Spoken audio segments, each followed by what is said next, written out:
Comentários à Escola Sabatina. Terça-feira no canal Barreiro IASD no YouTube.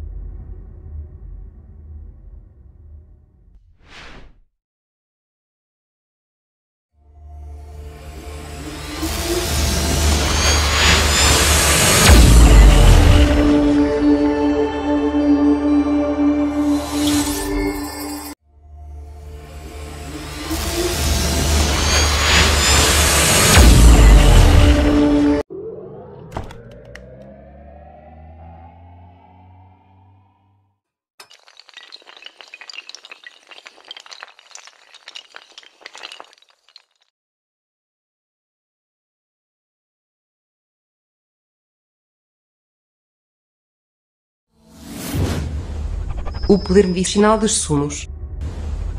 Reserve já o seu. Olá, amigos! Como vocês passaram a semana? As notícias de hoje falam de fé, ciência, finanças e ajuda humanitária. Elas vêm dos Estados Unidos, Finlândia e Macedônia. A primeira informação vem do estado de Washington, no noroeste dos Estados Unidos. Foi lá que o Serviço Comunitário Adventista tomou uma decisão que vai assistir a milhares de pessoas. A partir de agora, a organização vai administrar o Guarda-Roupa de Deus, um serviço de compra e venda de roupas pelo valor de $1. A decisão nasceu do desejo da liderança da igreja de expandir a ideia para todo o território norte-americano e outros países. Cerca de 600 pessoas já visitaram o Guarda-Roupa de Deus. Hoje, existem 15 igrejas locais que participam do projeto, incluindo 2 no Canadá e 1 na Austrália. O Ministério auxilia a pais e avós a selecionarem artigos novos e usados, doados por indivíduos e instituições, para futuramente vendê-los por $1. O tema agora é finanças. Diante das incertezas dos mercados mundiais, o tesoureiro-geral da Igreja Adventista do Sétimo Dia, Juan Prestol Puensan, fala das medidas tomadas para manter uma sólida base financeira. As circunstâncias que rodeiam a economia mundial têm afetado a igreja. O dólar tem se fortalecido. Isso significa que as contribuições que vêm de outros países para ajudar na missão da igreja ficaram menores. Percebemos este impacto nas nossas planilhas financeiras. Mas há uma coisa que desejo que nossos fiéis saibam. Nosso futuro não depende das mudanças nos mercados. Dependemos primeiramente do Senhor e da fidelidade de nossa gente. Estamos trabalhando dentro do orçamento, não estamos gastando a mais. Estamos tratando no país de viver dentro de nossas possibilidades, para que possamos aplicar cada dólar no trabalho da igreja. Valorizamos aplicar o dinheiro onde a missão está acontecendo, em qualquer parte do mundo. Não tenho dúvidas de que a igreja está nas mãos do Senhor. Sobreviveremos, faremos as mudanças necessárias, estaremos repletos da ajuda e da graça que o Senhor nos dá. Fortes tormentas na capital da Macedônia, Skopje, causaram grandes inundações em toda a região. Apenas na parte norte da cidade, mais de 70% dos lares foram submergidos. As famílias perderam móveis, alimentos e bens pessoais. Pelo menos 24 pessoas morreram e milhares foram afetadas. Em resposta, a Agência Humanitária Adventista ADRA atuou rapidamente. A ONG já entregou artigos de emergência aos cerca de 1.000 residentes mais necessitados. À medida que recebe mais doações, a ADRA Macedônia vai ampliar sua distribuição no país. Entre no site da ADRA, adra.org, e saiba como ajudar.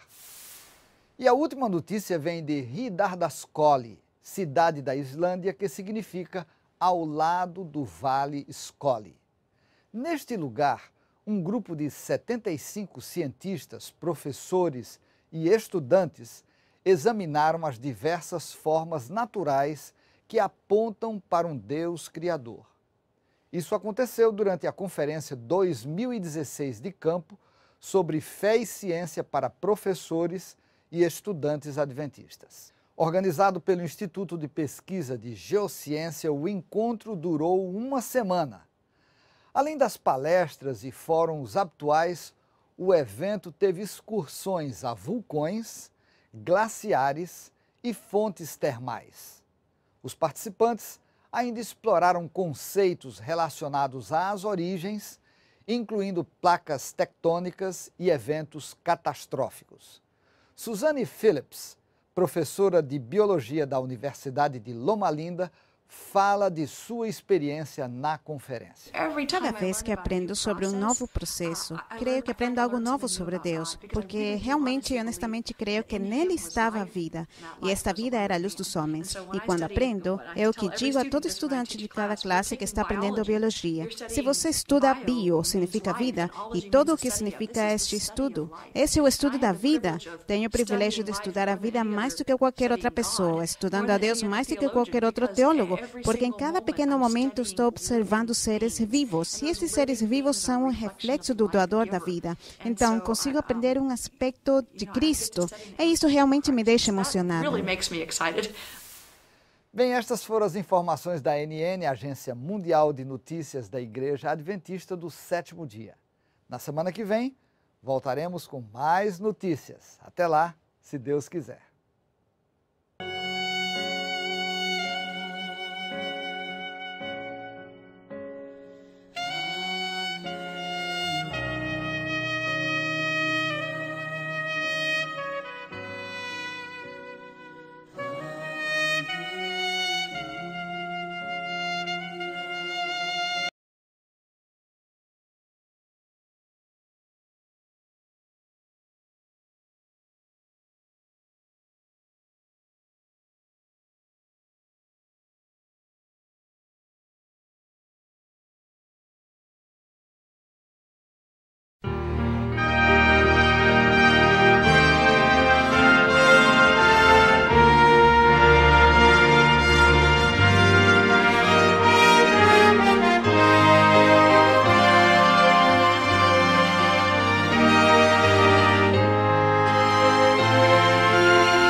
Desejo cumprimentar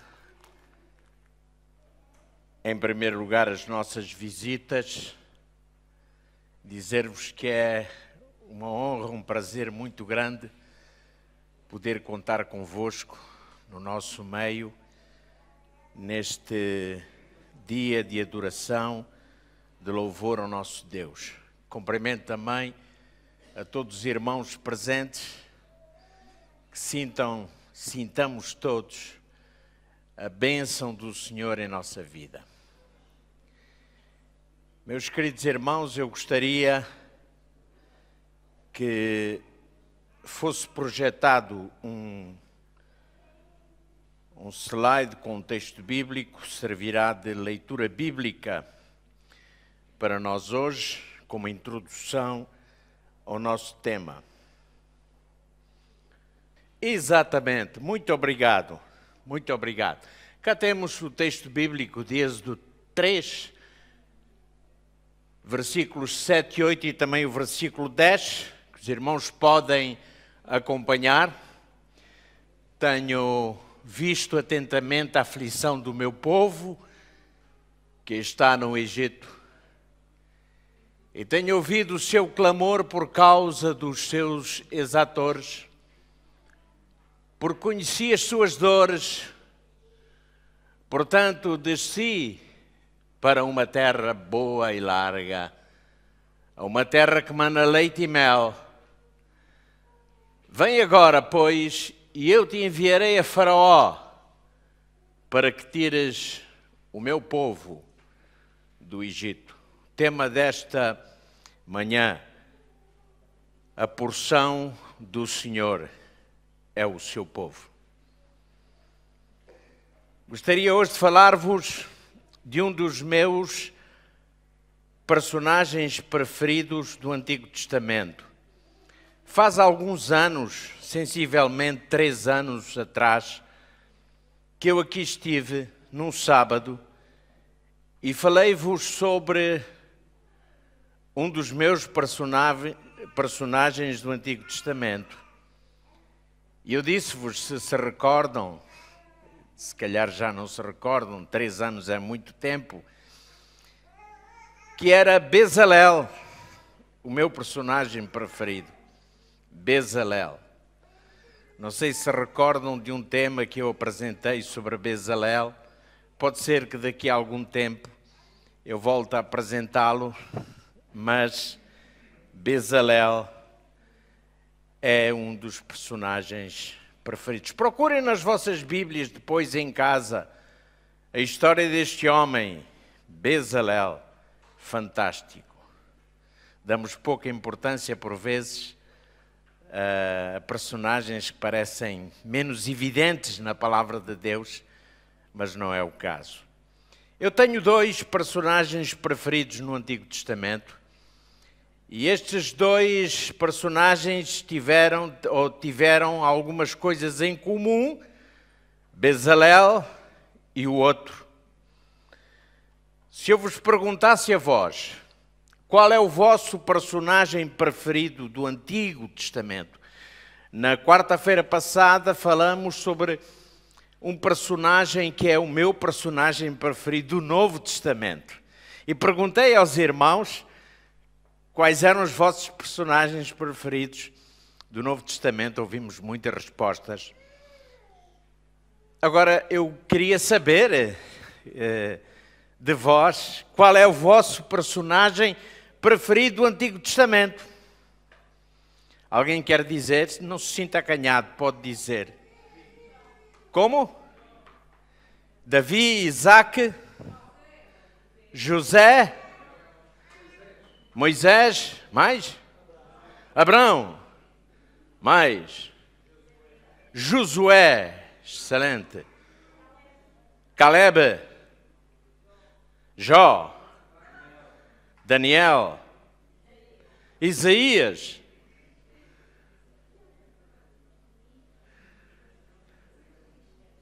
Esther, lá vem uma senhora, tinha que vir então, estamos a esquecer dos personagens femininos do Antigo Testamento. Esther. Como? Esther, preferido aqui do meu querido irmão Carlos Macedo, Esther. Alguém mais? Ruth. Muito bem. Paulo, do Antigo Testamento. Quer confundir-me ele, não é? Ele fez de propósito para me confundir, não é? Mas, querem saber então o segundo personagem meu preferido do Antigo Testamento? Já disse, o primeiro é Bezalel, o segundo é Moisés. E eu quero falar hoje um pouquinho sobre Moisés.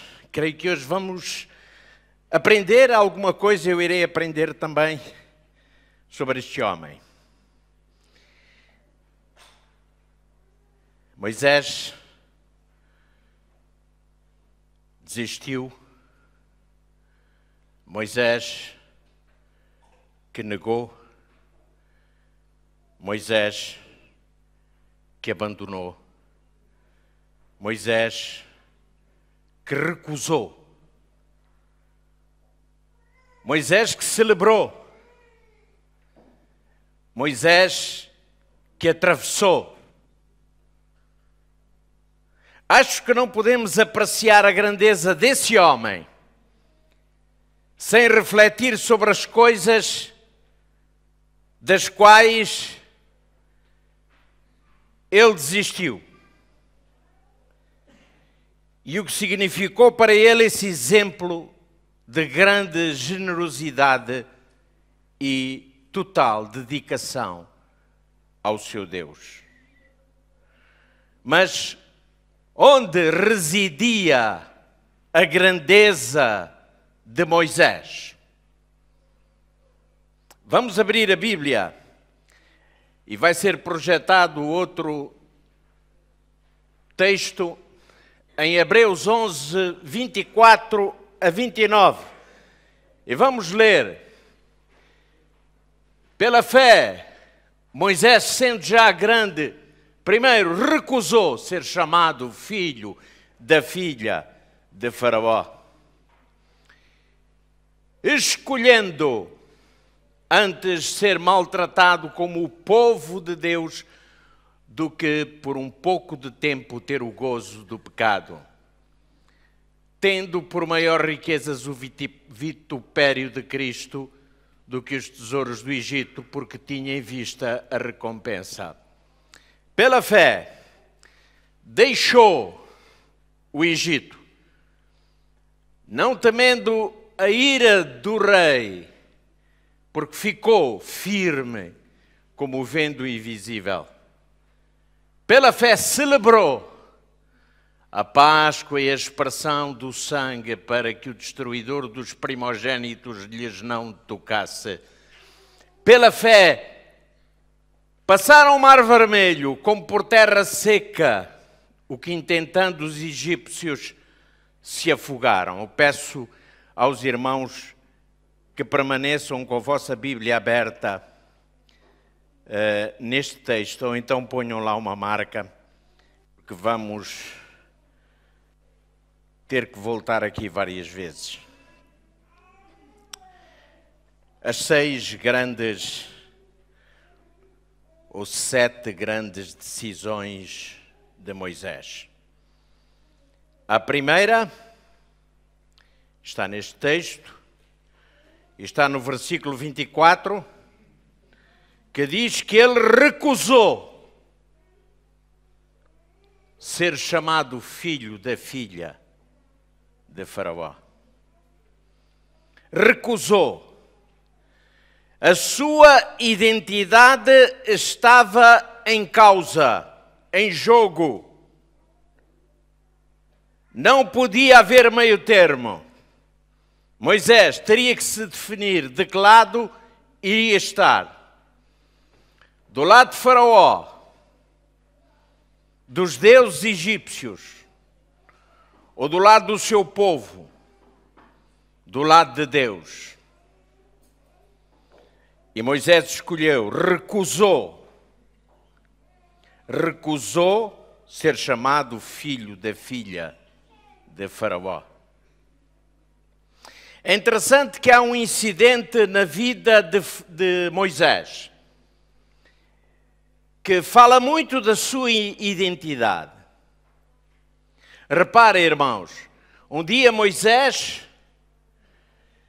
viu um egípcio a maltratar um dos seus concidadãos. E que fez Moisés? Moisés procurou defender o seu concidadão. E acabou por matar o egípcio. Moisés nunca perdeu ou menosprezou a sua identidade. E foi isso que enfureceu Faraó. E foi por isso que Faraó procurou tirar-lhe a vida. Porque Faraó não poderia conceber que aquele que seria um dos herdeiros ao seu trono pudesse realmente manter intacta a sua identidade como filho de Deus, Criador dos céus e da terra. Durante séculos, o povo de Israel lutou pela sua identidade. Era o povo de Deus, a quem o Senhor chamava do meu povo.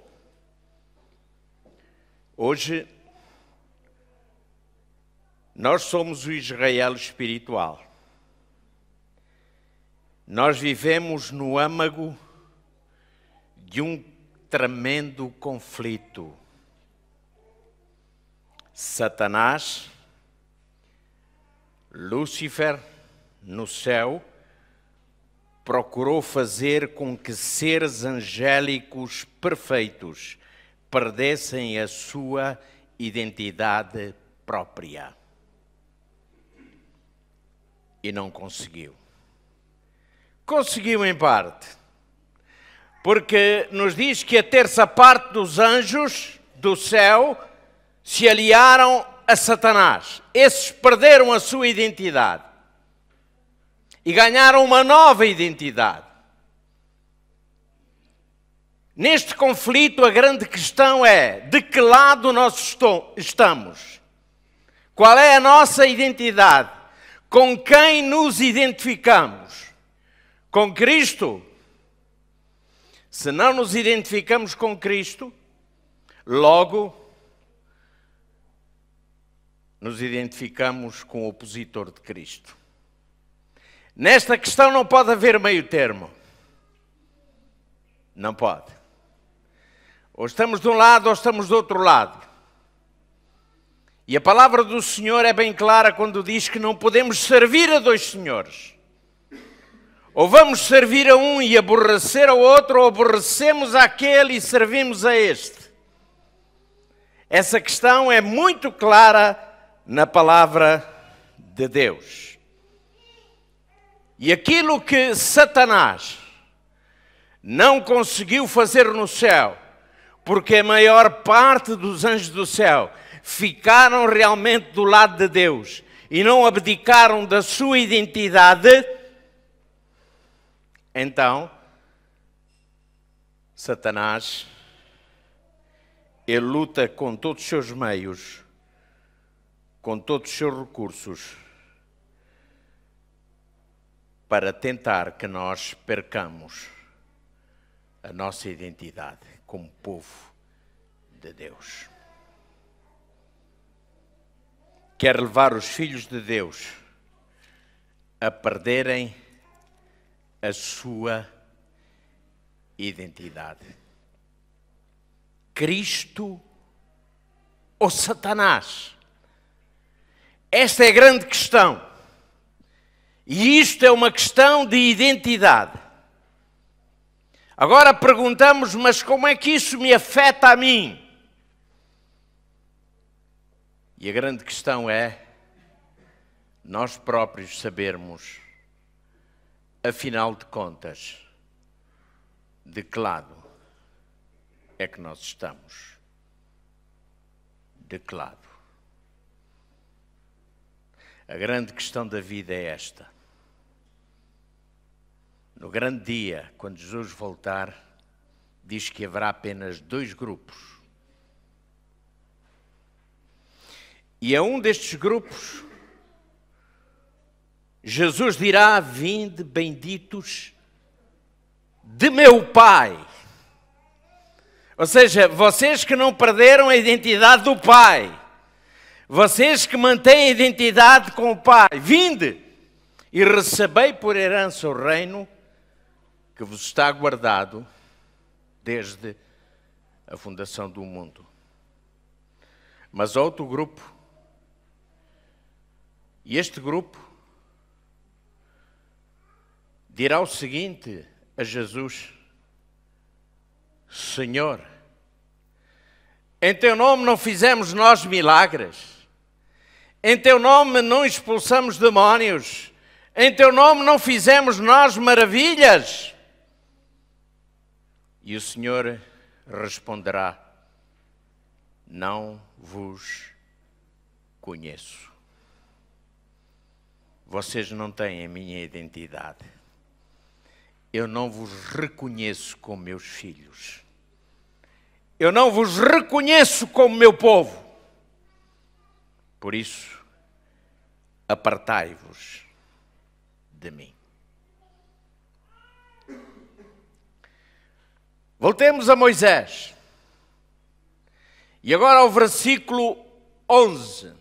Não, isso. Pode ser. Passe o outro. O seguinte, isso. Obrigado. Muito obrigado. Diz aqui que Moisés preferiu antes ser maltratado com o povo de Deus do que por um pouco de tempo ter o gozo do pecado. Ele preferiu. E o que é preferir? É escolher. É escolher. Ele escolheu antes ser maltratado com o povo de Deus do que por um pouco de tempo ter o gozo do pecado. A vida no palácio de Faraó tinha tudo para ser uma vida aliciante. Ele poderia pensar na sorte que teve. Poderia estar entre o seu povo fazendo tijolos, trabalhando arduamente debaixo do chicote, sob a opressão. Mas ele preferiu. Preferiu o quê? Rejeitar os prazeres transitórios.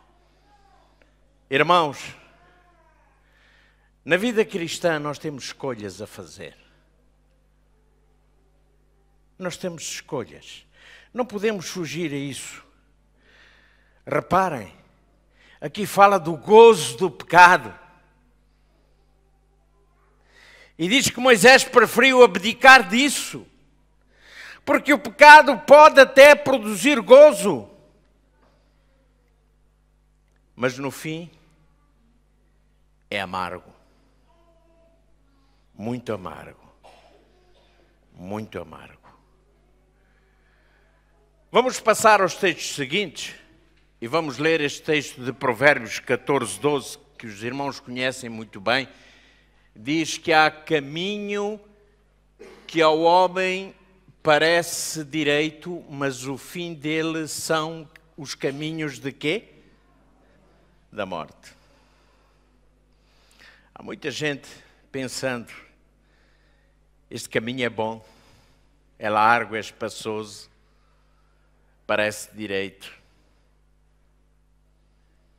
mas o fim dele é o quê? É a morte. E se formos a outro texto, ao texto seguinte, está em Provérbios 16, 25, o que é que diz? Há caminho que ao homem parece direito, mas o seu fim são os caminhos da morte. Diz a mesma coisa, não é verdade? Salomão está a repetir-se, não é verdade?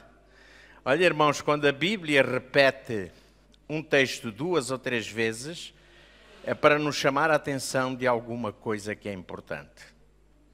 É como se o Senhor estivesse a dizer, olha, não te esqueças, Há um caminho que pode parecer direito, mas cuidado, o fim dele é a morte.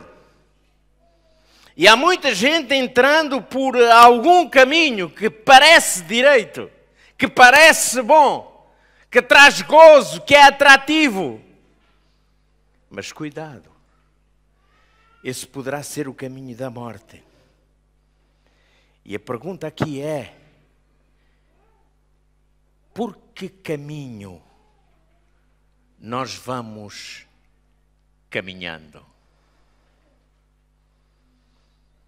O caminho se faz caminhando. Por que caminho nós vamos caminhando? Eu hoje convido a minha querida igreja a refletir comigo sobre esta grande questão. Quais são os meus caminhos? Por que caminhos tenho andado? Por onde tenho pisado?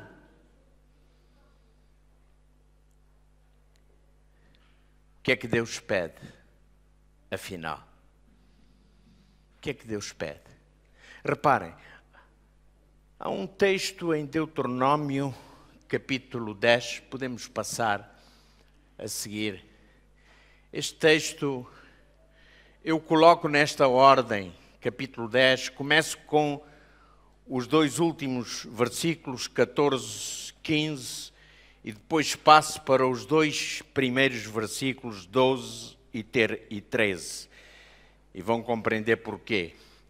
Em primeiro lugar, o Senhor se apresenta aqui como o grande Criador dos céus e da terra, de tudo o que há na terra. Em segundo lugar, é-nos dito que o Senhor tem prazer nos teus pais, para os amar, e em vós, semente deles, e que nos escolheu depois deles, de todos os povos, como neste dia se vê. Quer dizer que este grande Criador dos céus e da terra, que é o Senhor de todas as coisas, Ele tem prazer em nós. Ele nos escolheu. Ele nos escolheu. E agora o que é que o Senhor pede de nós? E vamos então aos outros versículos. Agora, pois, ó Israel, o que é que o Senhor teu Deus pede de ti? Senão que temas o Senhor teu Deus, que andes em todos os seus caminhos e o ames, e sirvas ao Senhor teu Deus com todo o teu coração e com toda a tua alma. O que é que o Senhor pede? A nossa vida. Servir a Deus de todo o coração, de toda a nossa alma, significa o quê? Uma entrega total, completa, sem reservas ao Senhor. E no último texto, versículo 13, diz: para guardardes os mandamentos do Senhor e os seus estatutos, que hoje te ordeno. E ordena para quê? Para o teu bem. Para o nosso bem. Queridos irmãos, o que é que o Senhor pede? Lealdade, entrega, obediência total e sem reserva. É isso que o Senhor pede. Agora eu peço aos irmãos que vejam na vossa Bíblia o versículo 27, e vou pedir que passe o texto a seguir. Tendo por maior riquezas o vitupério de Cristo do que os tesouros do Egito, porque tinha em vista a recompensa. Pode passar? Pela fé, o que é que ele fez? Abandonou o Egito, não temendo a ira do rei. Irmãos, abandonar parece não ser algo que todas as pessoas gostem de fazer. parece ser algo que, quando se faz com algum sacrifício. Porque geralmente se abandona aquilo que é nosso. Se abandona aquilo que nos pertence. Nem sempre é fácil deixar algo para trás. Se formos à Bíblia, no entanto, nós veremos que todos aqueles que quiseram ficar ao lado de Deus tiveram que abandonar alguma coisa. E se nós queremos ficar do lado do Senhor, provavelmente, e eu repito, provavelmente, haverá alguma coisa que precisamos de abandonar. E por vezes, isso se paga com elevado preço. Na última parte do versículo 27, vamos ler, vamos passar adiante. Porque ele permaneceu firme como vendo o invisível. Permaneceu firme. Fixou-se firme. Continuou firme, como vendo o invisível. Sabem o que diz a irmã White no livro Patriarcas e Profetas, na página 245, está ali escrito. Olhem só, qual era o destino que estava traçado para Moisés? Ele chegaria ao ponto, pela vontade de Faraó e pelas leis do Egito, de ser considerado um sacerdote dos egípcios. Mas como ser sacerdote dos egípcios, se os egípcios adoravam deuses estranhos, criaturas, animais, etc. Vejam só, Moisés sentiu-se sozinho no meio desta luta. Ele permaneceu firme. Por quê? Porque ele conhecia Jesus. Ele conhecia o seu Deus. E ele permaneceu firme. Isto era uma questão de caráter. E o caráter, queridos irmãos, não acontece por acaso na vida das pessoas. Sabem que nos primeiros anos da vida de Moisés, ele esteve a aprender aonde? Aonde? Com a sua mãe, Joquebede. E aprendeu o quê? Os caminhos do Senhor. E isso ficou inculcado na sua mente. Isto nos chama a nós, que somos pais, a uma grande tarefa e uma grande responsabilidade. Que é ensinar os nossos filhos desde cedo nos caminhos do Senhor. Alguém poderá dizer, e com razão, mas espera lá, pastor, nem sempre somos bem-sucedidos. Porque vai chegar a uma altura em que os nossos filhos, eles vão ter que fazer as suas próprias escolhas. E há até quem diga que um dia nós teremos que dar contas a Deus pelos nossos filhos. É verdade, mas sabem o que é que isso significa? Isso significa que teremos que dar contas a Deus pelos nossos filhos por aquilo em que fomos negligentes e não fizemos. Moisés foi sim educado por sua mãe Joquebede nos caminhos do Senhor, mas ele cresceu, tornou-se um homem e teve que tomar decisões por si próprio. E a salvação de Moisés não dependia da sua mãe, nem do seu pai, nem de nenhum dos seus parentes. A salvação de Moisés dependia da sua vontade, do seu querer, das suas decisões. E por isso aqui diz que ele permaneceu firme. Eu dou graças a Deus pela juventude que nós temos. Temos uma grande e bela juventude. Eu costumo dizer que os nossos jovens são os mais bonitos jovens que eu já vi em toda a minha vida.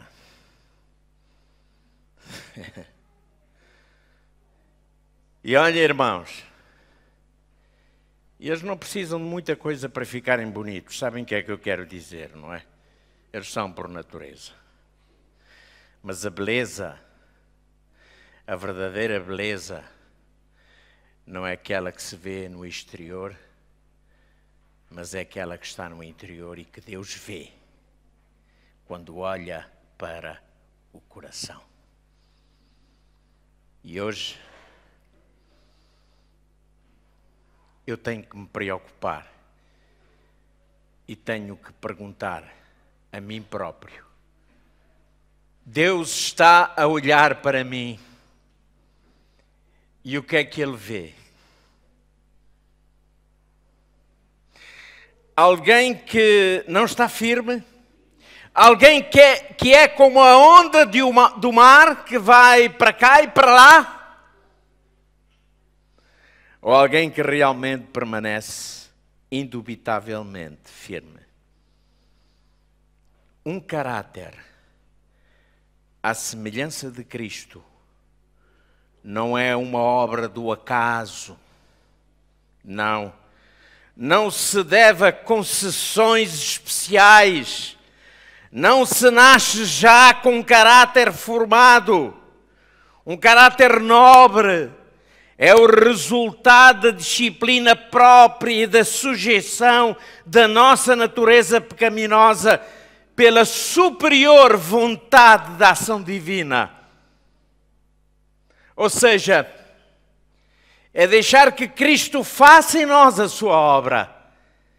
É permitir que Ele o faça cada dia. E isto é obra da graça de Cristo. E é por isso que somos justificados por Cristo. Irmãos, há uma outra faceta na vida de Moisés que é poucas vezes refletida. A fé não é crer sem provas, mas é confiar sem reservas. Sabem porquê é que eu digo isto? Eu vou dar um exemplo. Há pessoas que me têm dito assim: a Bíblia. Muito bem. Mas você não pode provar que aquilo que está aqui escrito é verdade. E eu digo, posso. Um dia houve um homem que me desafiou a provar que a Bíblia era verdade. E sabem o que é que eu fiz? Eu abri a Bíblia e fui buscar as provas de que a Bíblia é a palavra de Deus e é verdade. E ele disse, não é assim que eu quero. Assim é muito fácil. Porque não vamos imaginar que a Bíblia não fala bem dela própria. Que a Bíblia, ela própria, não diga que é inspirada por Deus. Eu quero é provas exteriores. E eu dei-lhe 3 provas exteriores. Primeira prova, a antiguidade da Bíblia. A Bíblia foi o primeiro livro a ser impresso por Gutenberg. Onde estão os livros que foram impressos por Gutenberg? Existem. Alguns existem. Sabem onde é que estão? Nos museus. Valem e servem apenas como uma relíquia. Mas perderam o seu valor com o tempo. No entanto, a Bíblia continua a ser o livro mais procurado, mais querido e querido, mais vendido. Segunda prova. Tudo aquilo que a Bíblia disse se cumpriu. E aquele homem, lhe entreguei a Bíblia e disse, procurei. Na Bíblia há algumas centenas de profecias e todas essas profecias foram cumpridas e algumas delas estão cumprindo nos nossos dias.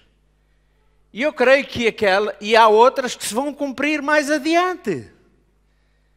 Isso prova que a Bíblia é o quê? É a verdade. Terceira prova, e a mais evidente e forte prova de que a Bíblia é inspirada. E eu dizia para aquele homem, aquilo que a Bíblia é capaz de fazer e produzir na vida de cada pessoa. Quantas vidas foram transformadas pela palavra de Deus? Quantos homens desonestos passaram a ter uma vida íntegra e honesta porque encontraram Jesus através da palavra de Deus? Quantos? Homens que tinham vícios, que estavam dominados por esses vícios e que encontraram a libertação em Cristo, porque encontraram Cristo na palavra de Deus. E eu perguntei, amigo, é preciso mais alguma prova? Não, pastor. O pastor tem razão.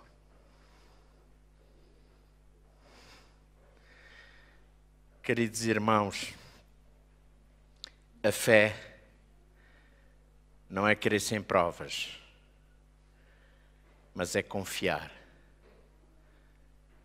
sem reservas. Sem reservas. Perante a ameaça de Faraó, sabem o que é que Faraó disse a Moisés? Quando estava a resolver mandar o povo embora, já não aguentava mais, ele disse isto a Moisés: porque no dia em que vires o meu rosto morrerás. Por isso vai-te de mim, guarda-te que não vejas mais o meu rosto. E sabem o que é que Moisés respondeu? Moisés respondeu assim: dissestes bem, eu nunca mais verei o teu rosto. E onde é que ficou o Faraó? Aonde? Onde é que ele está? Em alguma pirâmide lá no Egito? Não. Ficou lá no fundo do mar. E até hoje ninguém sabe dele. Moisés tinha razão.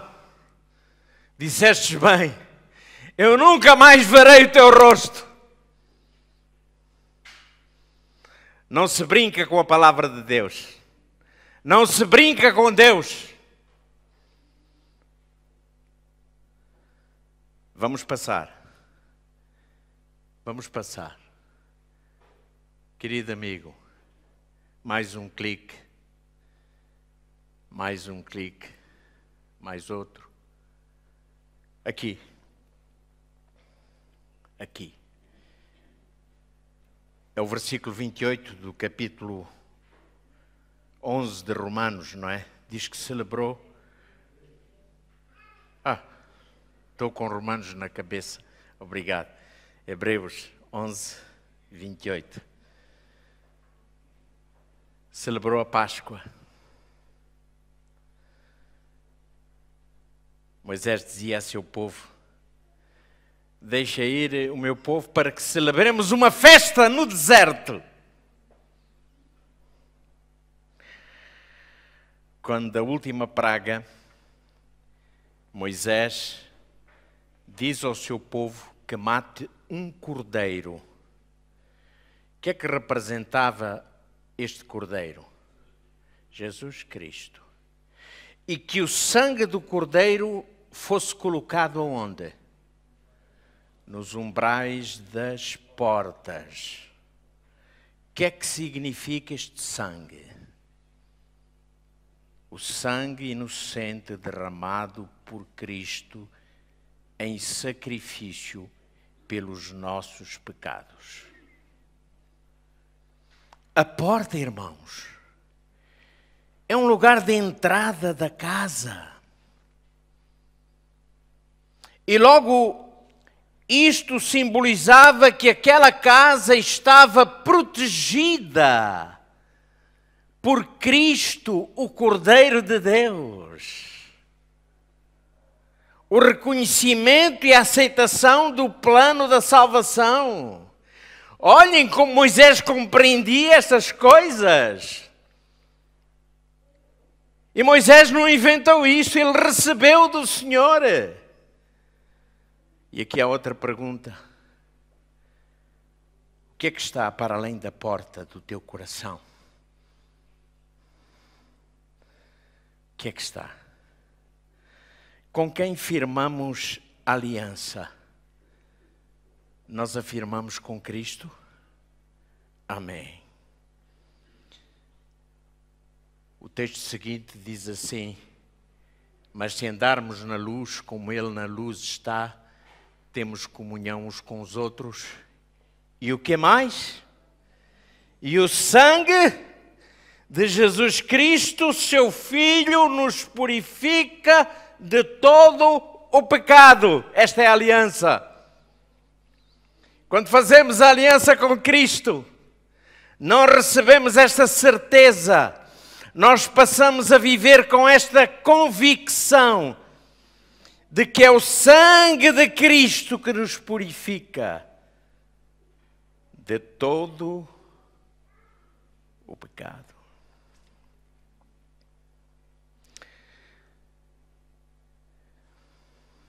Versículo 28, creio que não está ali, creio que não o pus, mas se os irmãos têm a vossa Bíblia aberta em Hebreus 11, versículo 28, vão ver que diz que passaram o mar vermelho como que pisando em terra seca. 29, não é? Obrigado então, obrigado. É verdade, é 29, sim. Passaram pelo Mar Vermelho. É interessante. Quando Moisés chegou à outra margem, depois do mar ter coberto completamente o exército de Faraó, Moisés vai compor um cântico. Moisés vai compor um cântico. Eu imagino o que Moisés sentia no seu coração. A gratidão que havia no seu coração. Por tudo aquilo que o Senhor tinha feito por ele e pelo seu povo. Sabem, irmãos, uma das coisas que eu aprecio muito em Moisés é que ele realmente amava o seu povo. Ele amava. Lembram-se daquela situação em que Moisés diz ao Senhor: ó Senhor, se tu realmente queres aniquilar o teu povo e o meu povo, então, Senhor, tira o meu nome do teu livro. Presunção? Não. Ousadia? Sim. Mas ousadia por quê? Porque ele amava. Amava o seu povo. O líder que ama o seu povo preocupa-se com o seu povo. Não é? Se ele não está bem, se ele está mal, se está doente. E Moisés era um desses líderes. E é por isso que eu aprecio Moisés. E agora ele vai compor um cântico. E olhem só, vamos passar o slide a seguir e vamos ver. Que Moisés diz no livro de Deuteronômio 31, diz assim: agora, pois, escrevei-vos este cântico e ensinai-o aos filhos de Israel, ponde-o na sua boca, para que este cântico me seja por testemunha contra os filhos de Israel. E assim Moisés escreveu este cântico naquele dia e o ensinou aos filhos de Israel. Então Moisés falou as palavras deste cântico aos ouvidos de toda a congregação de Israel, até se acabarem. Mas qual era o cântico? O cântico vai aparecer no capítulo 32. No capítulo 32. Não, atrás. Atrás. Não, é aí mesmo. Não. Estavas certo. A seguir, reparem, primeira parte do cântico. Eu não vou citar o cântico todo porque é longo. Vocês hoje poderão fazer um excelente exercício, desejarem, lendo este capítulo 32 de Deuteronômio. Porque a porção do Senhor é o seu povo, Jacó é a corda da sua herança. Como é que o Senhor considera os seus filhos o seu povo? A sua porção. A sua porção. E o que é uma porção? Uma coisa pequena, não é? É um punhado. E este povo pequeno, este punhado de homens e mulheres neste mundo, jovens e crianças, que o Senhor considera como seu povo. E a seguir, o que é que diz? Olhem bem, o cântico continua. E eu tirei algumas passagens, apenas 3 versículos deste cântico. Achou na terra do deserto, e num ermo solitário cheio de uivos. Trouxe-o ao redor, instruiu, guardou-o como a menina do seu olho. É isso que Deus pensa a respeito do seu povo. Irmãos, Deus olha para ti esta manhã e Deus está a querer dizer: tu és a menina do meu olho. Fui eu que te achei numa terra difícil, no meio da tribulação, mas tu és a menina do meu olho.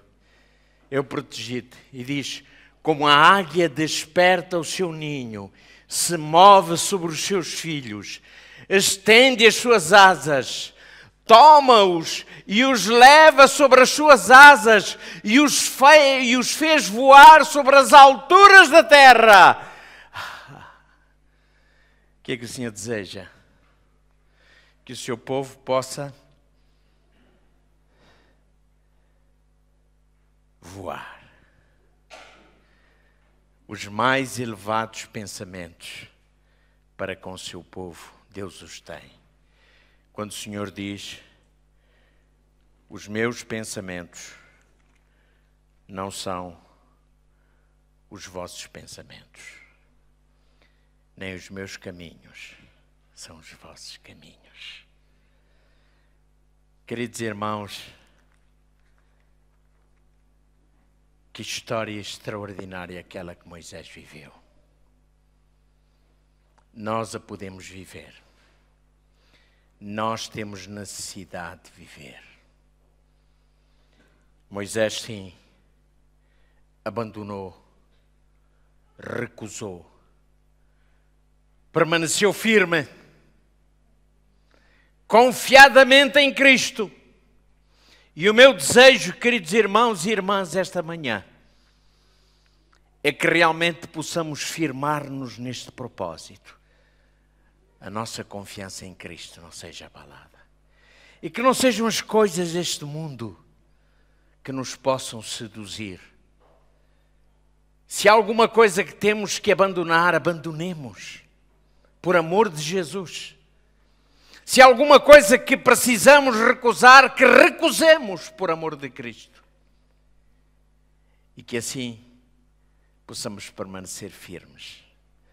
Porque um dia veremos Jesus voltar nas nuvens dos céus, com poder, com glória, e dirá aos seus filhos: vinde, benditos de meu Pai. Que assim seja, é a minha oração. Amém.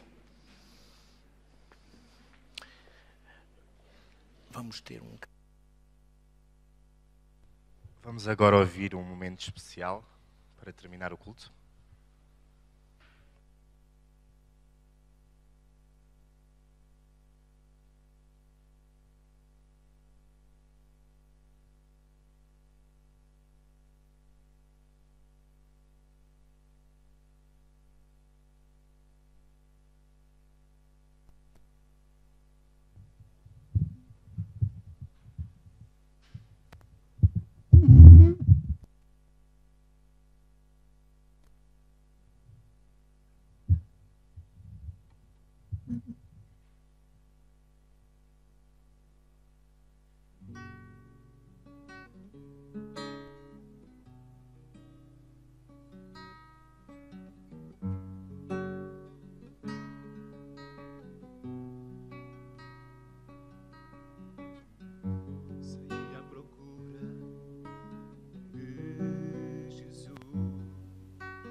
Procurei em vão pelos caminhos que percorri, só encontrei solidão. Não quis desistir, continuei a procurar em encruzilhadas.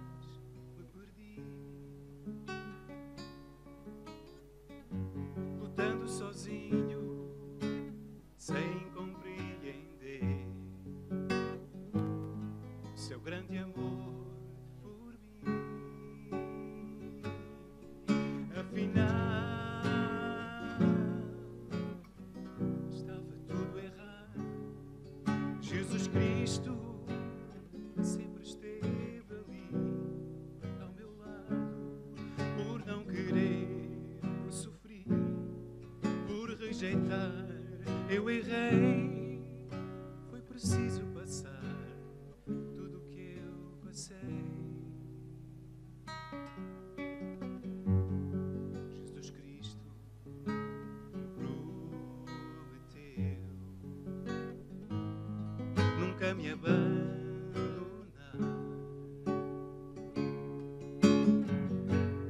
Tantas vezes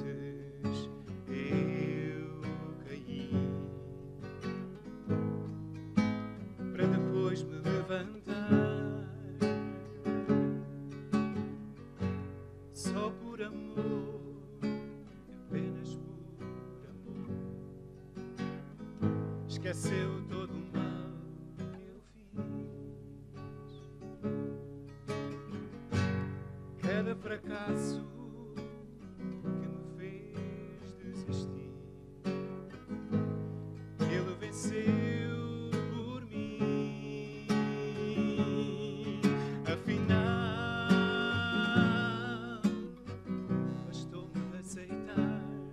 Apenas crer, seguir, orar e confessar.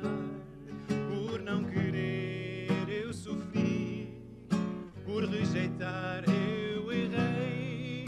Foi preciso passar tudo o que eu passei. Afinal, estava tudo errado. Jesus Cristo sempre esteve ali ao meu lado. Por não querer, eu sofri. Por rejeitar, eu errei. Foi preciso passar tudo o que eu passei. preciso passar tudo que eu passei.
Comigo vai, não tenho mais pesar.